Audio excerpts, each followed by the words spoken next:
Thirsty, thank you. Thank you, runner boy. I'm recording? Okay. Hello and welcome to Helraser HQ. This is the office where all the planning and preparation for our adventures takes place.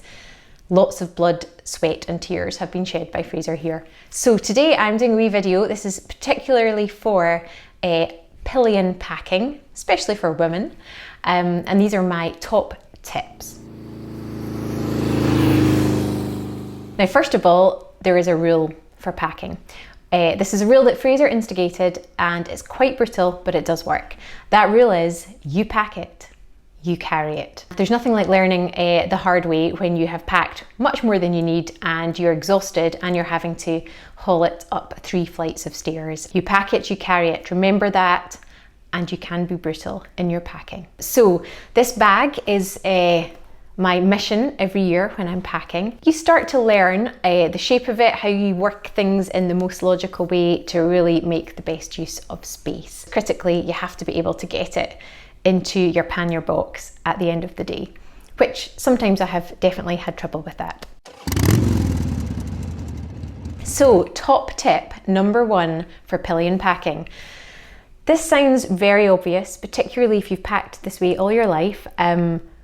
But I didn't learn this until my 30s. I always folded stuff and layered it up, and it wasn't until I met Fraser who said, you roll your clothes, you roll it nice and tight, and it's amazing if you roll everything, you can get in so much more. So roll your clothes. Tip number 2, get to know where your zips are and where your access points are on your bag, so you can plan ahead. So I find that we are always, basically because we're different places every day, you're having to completely unpack and repack the bag to get it in a shape that's going to fit in the pannier box and as tightly packed as possible. And I find that if I pack it in the morning, I think ahead to what am I going to need to access when I get to the hotel at night. We've got 20 minutes to run, have a quick shower and get out. Saves me kind of raking through everything. So you leave what you need at the top or near your zips. So get to know your bag and plan ahead. Top tip number 3, no matter how much you love chocolate, do not buy chocolate at the start of your trip. Store it in your pannier bag, travel for about 3 weeks around very hot countries because there will be melting issues. Top tip number 4, a poly bag. When you've been traveling on the road for a good couple of weeks, you will start to want to separate your dirty and your clean washing. And a poly bag is a very helpful way of doing that. When we're on the road all the time, it's really hard to get a good washing done. We sometimes do hand wash, but it is hard when you're changing location every day. So bring a poly bag, particularly helpful if your socks are anything like Fraser's. Top tip number 5. Ladies, you're packing for you, so don't listen to him. If you want to bring the extra jumper, bring the extra jumper. If you want to take your hair straighteners, take your hair straighteners. I have had these on every single bike trip. They take up the whole length of the pannier bag, but yeah, I would not be without them. And I get around it by having a hairdryer in the hotel, making sure they've got a hairdryer.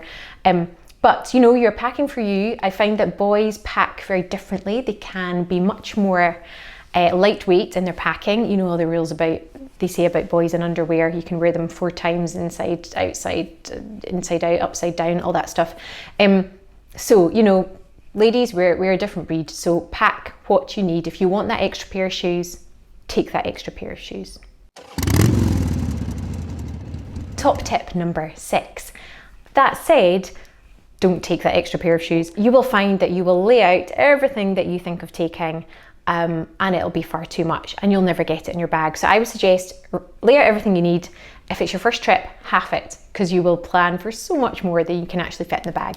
And shoes, I have to say, shoes are such a bulky item. I have tried to take 2 pairs with me and it just doesn't work. So yeah, it's very impractical, but I would suggest just 1 pair of shoes. Find a nice bland pair that will kind of go with everything. You're not looking fashionable, but you're practical and you're not having to carry the extra weight. So be brutal. Top tip number 7, embrace the dishevelled look. So I'm not a particularly girly girl. I don't spend that much time on hair and makeup anyway. Certainly have no fashion sense. But when you're on holiday, yeah, when you're biking, you just can't afford to do any of that or to take things with you. So you just have to accept you're going to look a little bit rough around the edges. You're going to be dressing very practically. Your outfits are not going to go, but that's fine. You sink into it. You're on holiday. You don't know anyone. You know, it's not as if your trip's being filmed and being put on YouTube or anything like that. Thanks, Fraser. Top tip number 8, travel size everything. So I miniaturize everything that I take on holiday as a way of fitting it all in.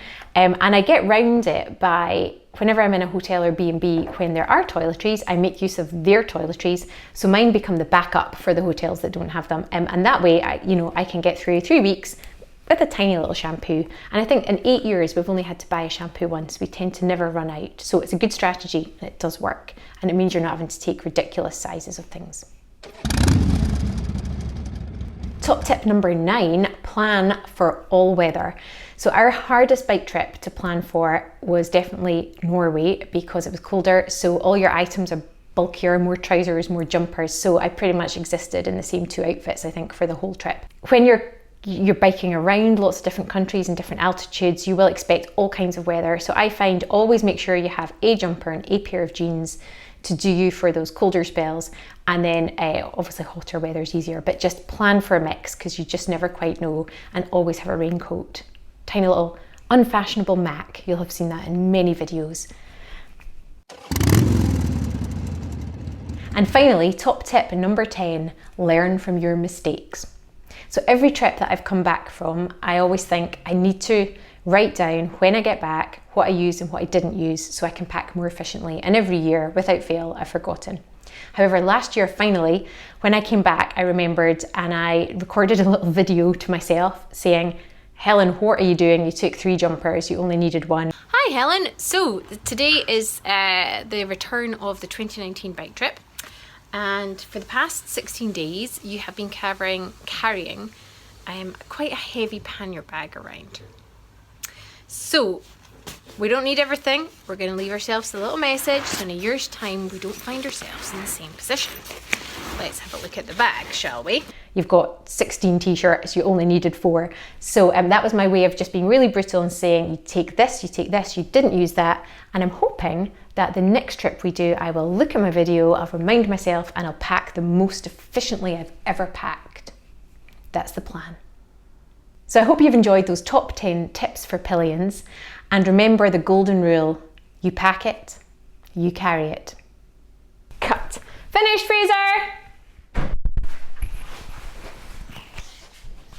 Happy packing.